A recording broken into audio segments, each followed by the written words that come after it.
Bem-vindos ao canal Sejam Santos, onde vamos explorar a vida e as obras dos santos mais inspiradores da história da Igreja Católica.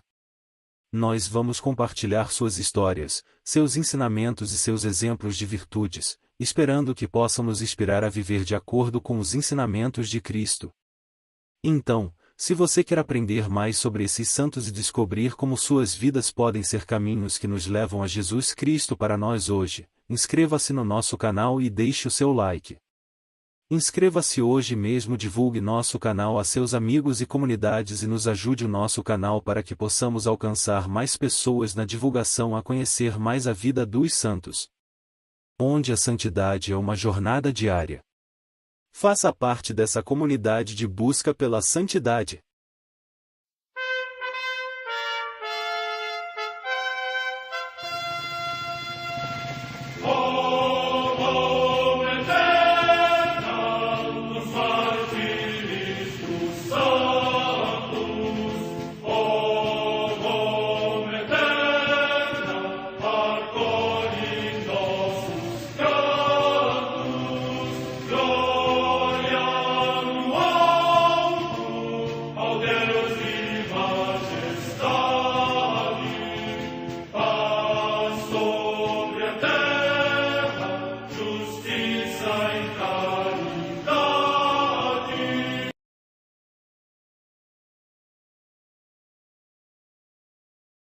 Ler a vida dos santos desperta em nós o desejo de seguir a Cristo.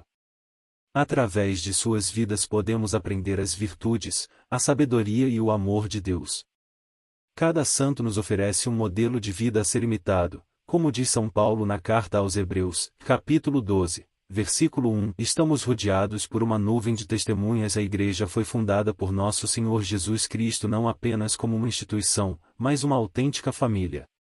Os santos mártires, confessores, doutores, as virgens, os santos pastores e todos os demais santos são realmente nossos irmãos que nos precederam no caminho da fé e já estão no céu, para onde também iremos nós, pela graça de Deus.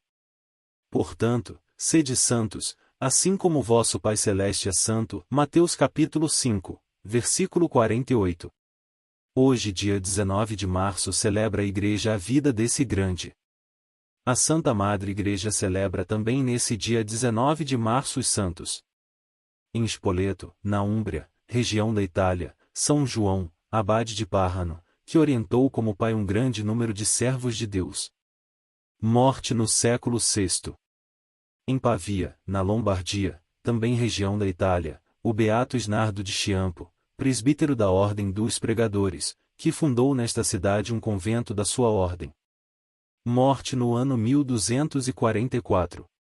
Em Siena, na Etrúria, hoje na Toscana, também região da Itália, o beato André Gallerani, que visitou e confortou solicitamente os enfermos e os atribulados e congregou vários companheiros na Associação dos Irmãos da Misericórdia, para que, como leigos sem votos, se dedicassem ao serviço dos pobres e dos enfermos. Morte no ano 1251.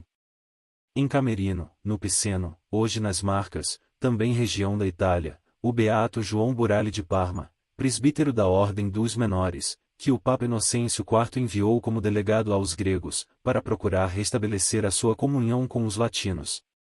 Morte no ano 1289.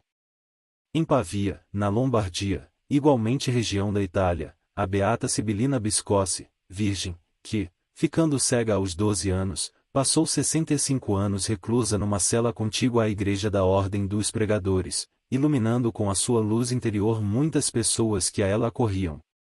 Morte no ano 1367. Em Vicenza, no Vêneto, também região da Itália, o beato Marcos de Marcho de Montegallo, presbítero da Ordem dos Menores, que, para socorrer a indigência dos pobres, criou a obra denominada Monte de Piedade. Morte no ano 1496. Em Monistrol de Montserrat, na localidade da província de Barcelona, na Espanha, o beato Félix José Trilla Lastra, religioso da Congregação dos Irmãos das Escolas Cristãs e mártir, que, durante a perseguição contra a Igreja, foi morto em ódio à religião. Morte no ano 1936. Perto de Munique, cidade da Baviera, na Alemanha, o beato Narciso Turchan, presbítero da Ordem dos Frades Menores e mártir, que, da Polônia, submetida a um nefasto regime, foi deportado por causa da sua fé para o campo de concentração de Dachau, onde morreu vitimado pelas torturas. Morte no ano 1942. Em Mauthausen, na Áustria, o beato Marcelo Calo, mártir, que, vindo ainda jovem de Rennes, cidade da França, durante a guerra confortava com o estímulo fervoroso da fé os seus companheiros de cativeiro, exaustos por tão duros trabalhos forçados, e por isso foi morto num campo de extermínio. Morte no ano 1945. Quem poderá calcular poder intercessor de São José junto a seu divino Filho? Tendo-lhe sido Jesus submisso durante a vida terrena, certamente não deixará de atender a todos os pedidos feitos por ele na eternidade. Ao longo da história da Igreja, encontramos certos personagens cuja grandeza ultrapassa qualquer lenda. Parecem de fato ser eles objeto de uma especial predileção de Deus que adorna suas almas com o brilho das virtudes mais elevadas e de raríssimos dons. Entretanto, a todos esses supera um santo muito conhecido, mas ao qual com frequência não se presta a devida atenção, São José, pai virginal do menino Jesus. Na mente de Deus, desde toda a eternidade. Quando, antes do início dos tempos, Deus Pai determinou num mesmo decreto a origem de Maria e a encarnação da divina sabedoria, quis que a chegada de seu Filho ao mundo fosse revestida da suprema pulcritude que convém a Deus. Contudo, apesar dos aspectos de pobreza e humildade com os quais haveria de se mostrar, ele deveria nascer de uma virgem, com fome. Isaías capítulo 7 versículo 14, sem mancha de pecado, que reuniria em si as alegrias da maternidade e a flor da virgindade.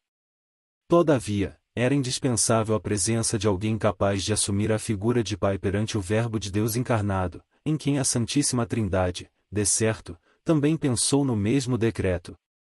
Ademais, a ele bem podemos aplicar as palavras da Escritura acerca do rei Davi, de quem seria descendente, o Senhor escolheu para si um homem segundo o seu coração, e Samuel capítulo 13 versículo 14. Este é São José, à altura de ser o esposo de Maria.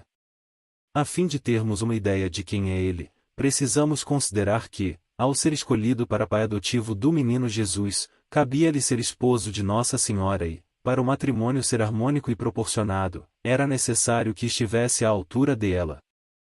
No entanto, quem é a Nossa Senhora? A mais perfeita de todas as criaturas, a obra-prima do Altíssimo, concebida sem sombra do pecado original.